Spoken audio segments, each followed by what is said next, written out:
Frères et sœurs, bonjour. Voilà, donc je suis contente d'être avec vous aujourd'hui.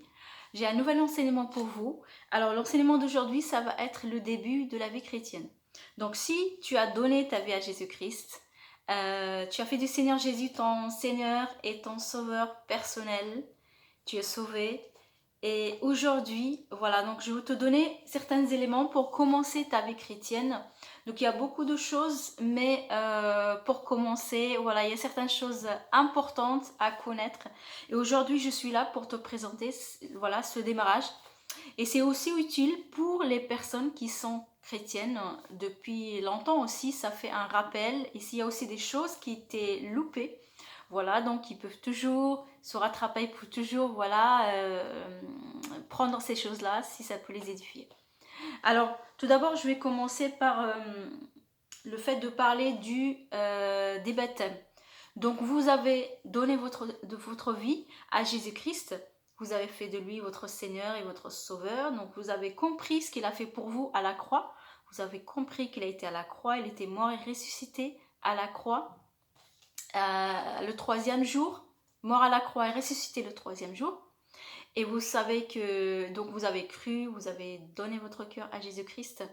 Et aujourd'hui, donc, vous vous dites, bon, je fais quoi ensuite? Maintenant, j'ai donné ma vie à Jésus, qu'est-ce que je fais? Il y a les baptêmes. Le baptême, donc il y en a, je vais parler de deux baptêmes. Voilà, pour commencer. Parce que la Bible parle aussi d'un troisième, mais je vais parler de deux. Alors, il y a le baptême d'eau, il y a le baptême du Saint-Esprit, le baptême de feu. Mais aujourd'hui, je vais parler du baptême d'eau, du baptême du Saint-Esprit. Donc, sachez que le baptême d'eau, il est très important. C'est pas une option. C'est vraiment, dès que vous donnez votre vie à Jésus-Christ, vous allez comme concrétiser cela avec le baptême d'eau, si je peux dire. Mais le baptême d'eau, en fait, c'est tout simplement, c'est quand on vous émerge dans l'eau, on vous émerge complètement dans l'eau, vous sortez de l'eau, c'est assimilé à la mort et la résurrection du Seigneur Jésus-Christ. Vous mourrez dans le baptême d'eau, vous ressuscitez. Ce qui se passe, c'est que votre vieil homme, c'est-à-dire votre ancienne nature, votre ancien toi, ton ancien toi, eh bien c'est ça qui va mourir dans le baptême et tu vas avoir une vie nouvelle. Voilà, tu vas ressusciter en sortant du baptême, c'est une résurrection, c'est une vie nouvelle qui commence pour toi. Il y a vraiment un changement qu'on peut voir avant et après le baptême. Le baptême d'eau, on peut l'assimiler, on va dire, comme une entrée au royaume de Dieu. Voilà, c'est-à-dire c'est systématique. Si tu lis dans la Bible, dans le livre des Actes, les gens qui étaient baptisés à l'époque, qui ont cru au Seigneur Jésus-Christ à l'époque, ils étaient baptisés systématiquement dans l'eau. Il n'y avait pas où quelqu'un dit non, peut-être, je vais voir. Non, c'est systématique. Tu donnes ton cœur à Jésus-Christ, après, c'est le baptême d'eau. Et le baptême d'eau, c'est par immersion complète dans l'eau. Donc, ce n'est pas autrement. Le baptême de la Bible, c'est ça que le Seigneur Jésus nous a dit de faire. Et si toi, aujourd'hui même, tu connais Jésus, mais tu n'as pas été baptisé par immersion, alors je t'encourage vraiment d'aller chercher une personne qui est chrétienne, qui était baptisée par immersion, qui est dans les voies de Dieu. Elle peut te baptiser. Et tu peux faire ton baptême aujourd'hui, même si tu es chrétienne depuis un certain temps, que tu ne savais pas, etc.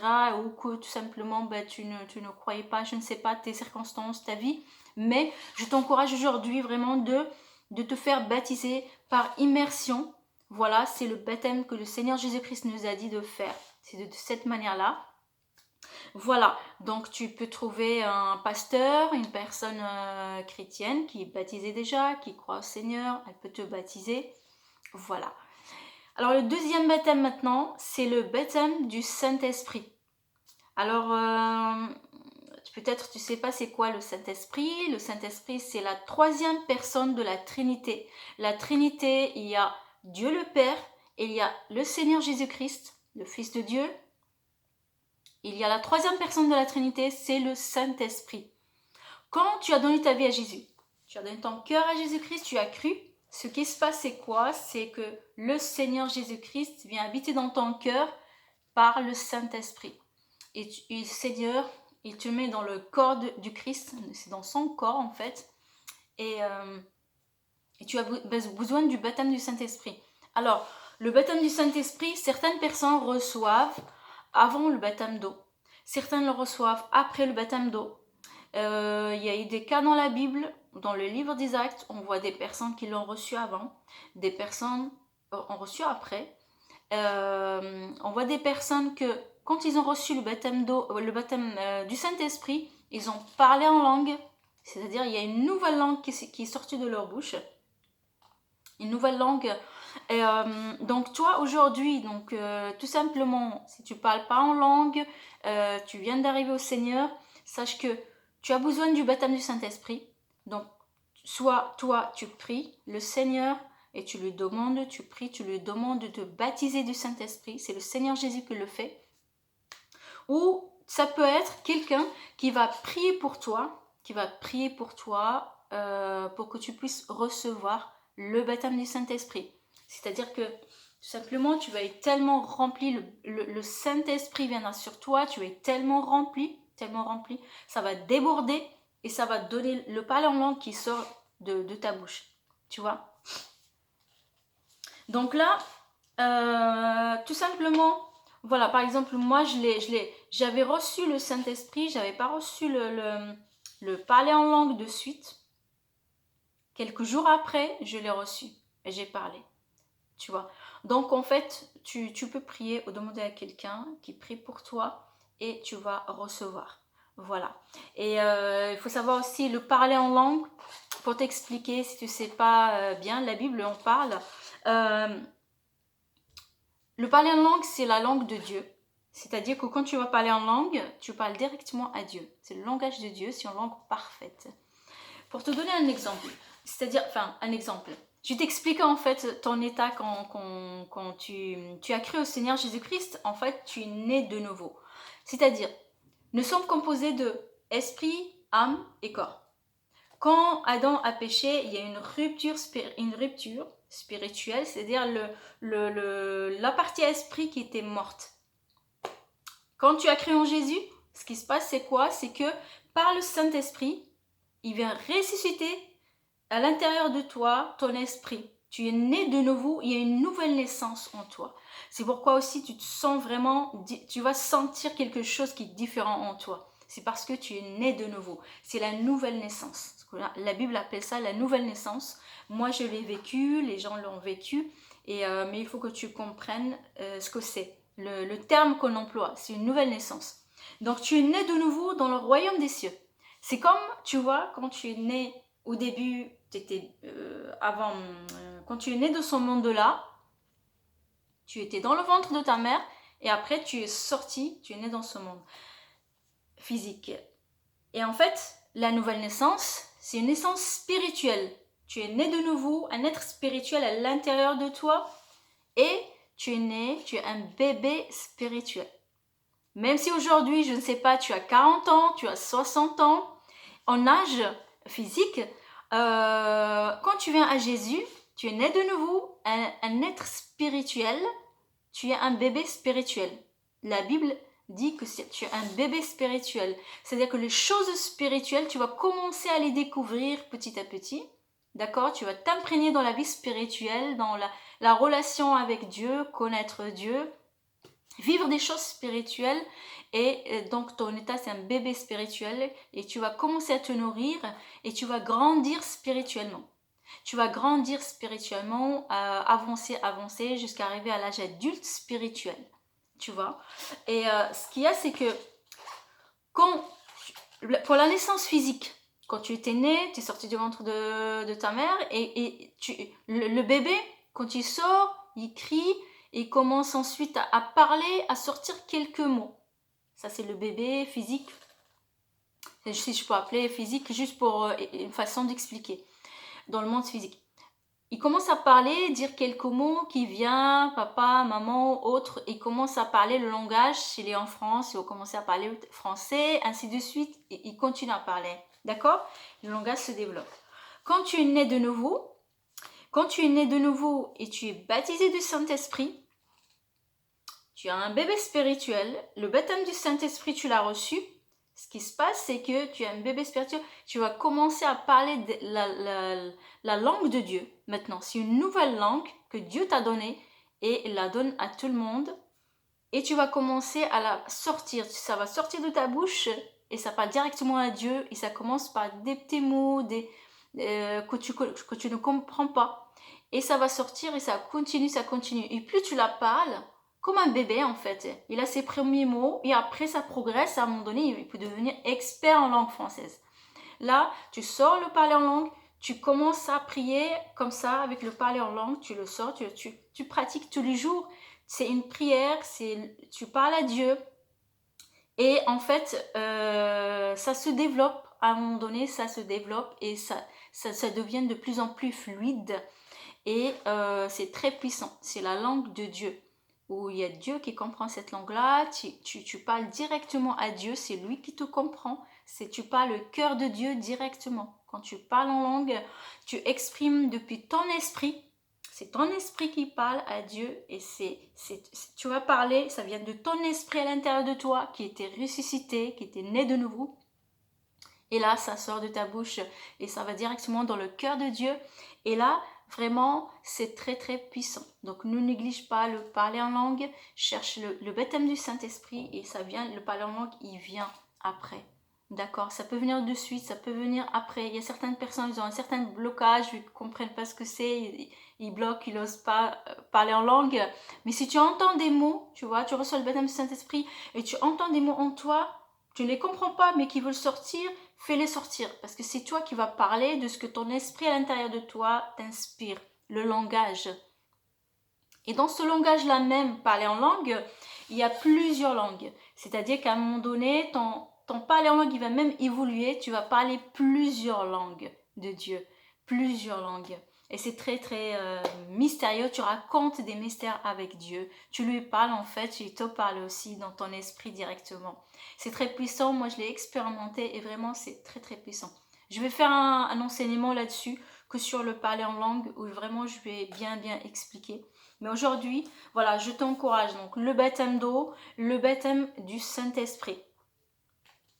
Donc, après le baptême d'eau, le baptême du Saint-Esprit, enfin après, c'est-à-dire c'est pas vraiment dans l'ordre tout à fait, mais en fonction de tout ce que tu reçois au début, mais le baptême d'eau au début, le baptême du Saint-Esprit, si tu ne reçois pas de suite, tu restes pas bloqué dessus, mais continue à prier le Seigneur vraiment pour recevoir, ok? Il y a d'autres étapes, d'autres choses en fait que tu dois aussi savoir, qui sont très importantes, c'est tu commences à développer ta relation avec Dieu. Ta relation avec le Seigneur Jésus-Christ, tu commences à le connaître, à développer ta relation de tous les jours. Donc, ce que je veux dire, c'est que ce n'est pas une religion. La religion est basée sur des rituels. Je fais ça, je coche des cases. C'est comme si je coche des cases, je remplis mon quota en quelque sorte, mon devoir, et après c'est bon. Là, non. Là, c'est une relation avec le Seigneur Jésus. Tu as accepté le Seigneur, tu as donné ta vie à lui, tu commences une relation avec lui. C'est comme deux personnes mariées, ils se marient, ils habitent ensemble pour la première fois, ils n'ont jamais habité ensemble, maintenant ils habitent ensemble, ils vont apprendre à se connaître, ils vont apprendre vraiment à vivre ensemble et vivre une relation d'amour ensemble. Donc c'est la même chose avec Dieu. En fait là tu vas commencer une relation, tu vas cheminer avec le Seigneur, tu vas commencer à le connaître, tu vas commencer à développer cette relation là qui est dans les deux sens, tu vois. Et pour cela, le Seigneur il nous a donné le Saint-Esprit. Alors il faut que tu saches, le Saint-Esprit c'est ton ami, d'accord. Tu dois savoir, c'est lui qui te conduit. Tu reçois le baptême du Saint-Esprit, le parler en langue, le Saint-Esprit, il est en toi, d'accord? Dieu habite en toi maintenant que tu as Jésus. Donc en fait, le Saint-Esprit, c'est lui qui va te conduire dans cette vie chrétienne, cette relation avec Dieu. C'est lui que simplement tu vas côtoyer tous les jours pour t'aider dans tout ce que tu vas faire. Par exemple, tu vas prier, tu peux demander d'abord, pas systématique, mais ça fait quelque chose, ça fait un changement. Tu demandes au Saint-Esprit, inspire-moi la prière, conduis-moi dans la prière.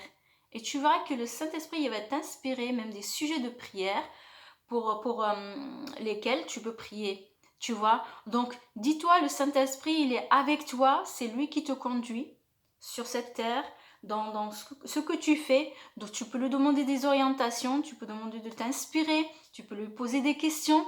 Quand tu vas dans la Bible, tu peux lui poser des questions, ainsi de suite. Donc, en quelque sorte, c'est comme si ton GPS, le Saint-Esprit, c'est ton conducteur, c'est ton...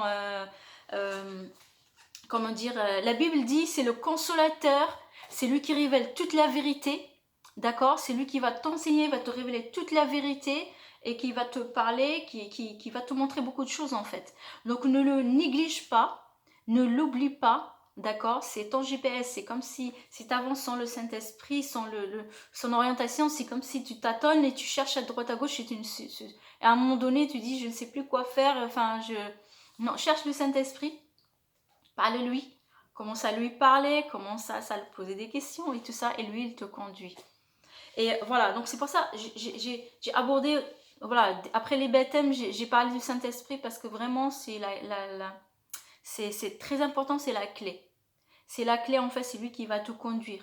Il te conduit dans la vérité. C'est lui qui va te révéler Jésus vraiment en profondeur. C'est lui il va faire beaucoup de choses, tu vois. Donc tu le découvres petit à petit. Et ce que je vais parler ensuite, c'est... alors, le début, c'est-à-dire, avant, tu vivais dans le péché. Maintenant, tu as accepté Jésus. Tu as demandé pardon pour tes péchés, il t'a pardonné. Ce qu'il y a, c'est qu'il y a un processus maintenant de sanctification. Je peux l'appeler aussi nettoyage qui se fait en toi.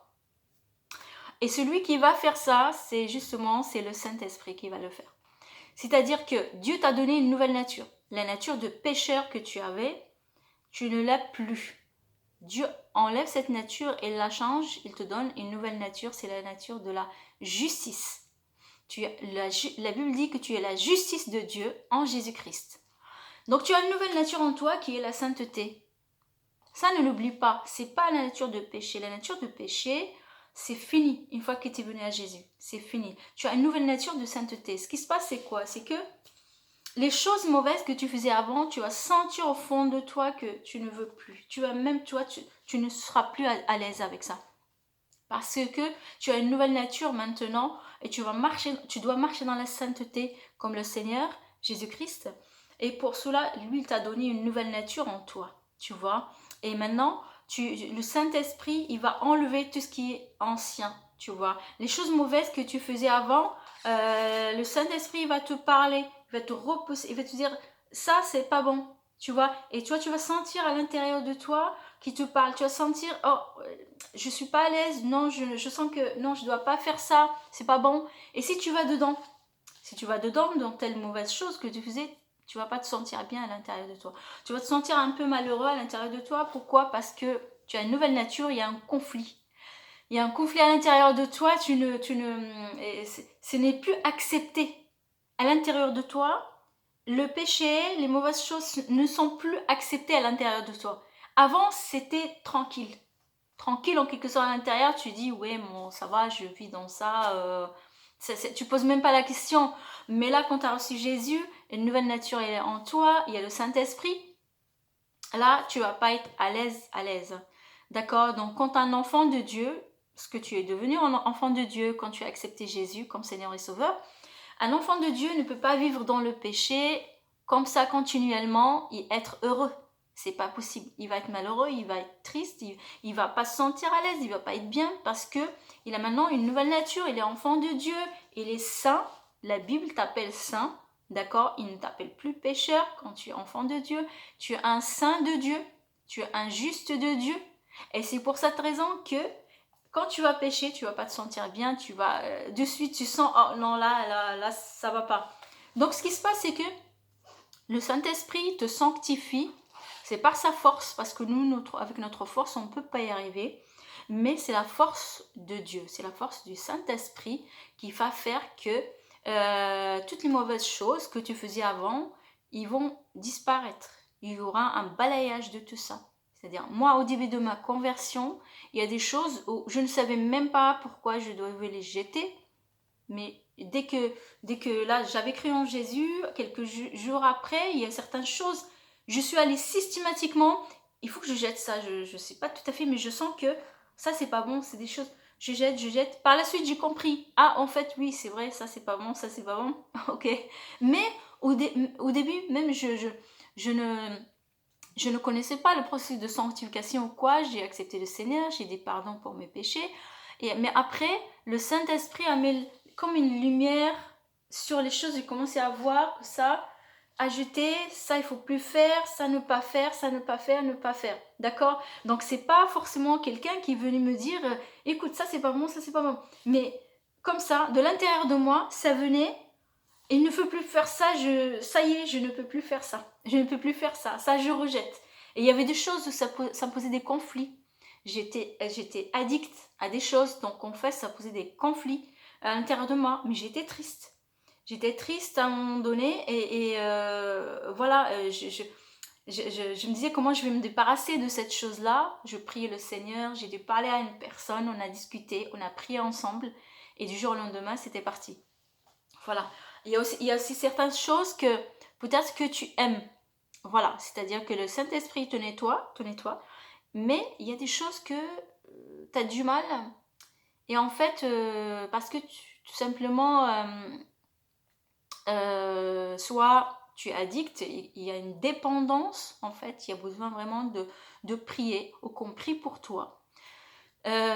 Ou soit tu les aimes en fait et ça crée forcément une attache, toi-même tu aimes cette chose-là, donc il faut renoncer dans son cœur en fait de cette chose-là, dire vraiment au Seigneur j'aime cette chose-là mais je ne veux plus aimer ça, je ne veux pas aimer ça parce que voilà ce n'est pas bon. Seigneur, libère-moi de ça, libère mon cœur, moi je veux plus aimer ça, je veux détester cette chose-là. Et là, ça va changer en toi, tu vois. Donc en fait, c'est vraiment, comment te dire, c'est un processus. C'est un processus de sanctification et le Seigneur vraiment, il enlève les choses en commençant par les choses les plus graves, les plus, voilà, ce que la Bible même appelle des abominations, voilà. Donc le Seigneur il enlève et après tu vas trouver que tu changes. Et aussi il y a un changement au niveau de ton caractère, ta personnalité, tu vois, au niveau de ta personnalité. Quelques-uns, par exemple, quelqu'un il peut être timide, très timide, mais à un moment donné il va voir que ça a changé, il devient de plus en plus audacieux. Il a de plus en plus confiance en lui, tu vois, parce que le Seigneur, il a fait un changement en lui par le Saint-Esprit. Il y a le changement qui vient, la personnalité, elle a changé. Aussi, si avant, tu n'aimais pas beaucoup les gens, voilà, ou, le Seigneur, il vient après ta nouvelle naissance, il déverse son amour dans ton cœur. Et c'est déversé par le Saint-Esprit. Et là, tu vas aimer les gens de plus en plus. Et le caractère il va changer, il y a la paix de Dieu qui vient en toi, qui s'installe. Voilà, donc tout ce qui est ancien, que ce soit les péchés, ou un caractère qui n'est pas le caractère vraiment qui n'est pas le caractère de Dieu, tu vois, Dieu va enlever, va remplacer, va changer. Et toi, tu vas prier aussi. Tu vas voir en toi de façon certaines choses. Par exemple, tu dis non, ça, je vais prier par rapport à ça pour que ça change. Tu remarques que tu aimes les gens, mais il y a quelque chose, parfois tu sens face à certaines personnes que tu les aimes moins. Tu vas prier aussi par rapport à ça, Seigneur, le Seigneur, pour qu'il te change, qu'il change ça. Voilà. Donc, il faut que tu saches qu'il y a une transformation qui s'opère après que tu as accepté le Seigneur Jésus-Christ dans ta vie. Et aussi le baptême, que tu as fait ton baptême d'eau, ton baptême du Saint-Esprit. Il y a beaucoup de transformations. Si aujourd'hui tu es un chrétien qui n'a pas fait de baptême d'eau par immersion, qui n'a pas le baptême du Saint-Esprit et que ça fait un moment, ça fait longtemps que tu es comme ça et que tu ne les as pas fait, et que tu vois que ta vie elle stagne, ta vie n'avançait pas beaucoup, ou même au niveau du péché, tu n'y arrives pas, ou il y a des soucis, il faut que tu saches, c'est parce que il y a des étapes, il y a des choses primordiales et des étapes à faire avec le Seigneur On ne peut pas vivre sa vie chrétienne juste comme on dit j'ai accepté Jésus, donc c'est bon, c'est fini. Non, tu as accepté le Seigneur, maintenant tu vas marcher avec les manières de Dieu, tu es devenu enfant de Dieu. Donc un enfant de Dieu, si quelqu'un adopte un enfant quelque part dans un orphelinat, l'enfant il arrive dans ce foyer, il va commencer à avoir la manière du foyer, avoir la langue du foyer. S'il arrive d'un autre pays, parle pas le français, il va apprendre le français à la maison. Il va savoir que voilà, il a un papa, il va l'appeler papa et il va apprendre les manières, on va lui apprendre de nouvelles choses. Donc en fait, toi, tu es adopté par Dieu au travers de Jésus et tu es devenu enfant de Dieu. Tu vas apprendre maintenant les manières de Dieu, tu vas apprendre la pensée de Dieu en toi, le caractère de Dieu de s'imprimer en toi. Et en fait, toutes ces choses-là, il faut que tu saches que c'est Dieu lui-même qui va faire ça au travers du Saint-Esprit. Et toi, tu vas coopérer avec lui. Tu ne vas pas mettre une résistance, tu ne vas pas t'opposer. Donc toi, tu vas être ouvert de cœur pour que Dieu puisse te changer, pour qu'il te transforme. Et tu vas coopérer avec lui, tu vois. Donc tu vas désirer le changement. Tu vas aussi prier, demander le changement dans certains points que tu vois que ce n'est pas encore, tu vois que c'est très dérangeant et que voilà, tu vas prier. Tu vas prier et en fait le Seigneur, il va agir par sa force à lui, il va te changer, il va te sanctifier, il va t'apprendre beaucoup de choses. À un moment donné, tu vas en fait ressembler à Jésus de plus en plus. Le caractère du Seigneur, il va s'imprimer en toi et en fait tu vas être de mieux en mieux. Tu vas avoir plus de paix dans ta vie de tous les jours. Plus tu ressembles au Seigneur, plus tu as plus de paix, plus ton intelligence est renouvelée, ta pensée est renouvelée, plus tu as aussi de la paix, plus de joie, plus de tranquillité dans ta vie de tous les jours, plus que tu vas aborder, ta personne va changer, les épreuves de la vie, tu vas les aborder autrement, tu vas les voir autrement, tu vas reposer en Dieu, tu vois. Donc il y a beaucoup de choses qui vont changer dans ta vie. Donc si voilà, tu n'as pas suivi les étapes, les baptêmes, c'est extrêmement important, c'est primordial, baptême d'eau, baptême du Saint-Esprit.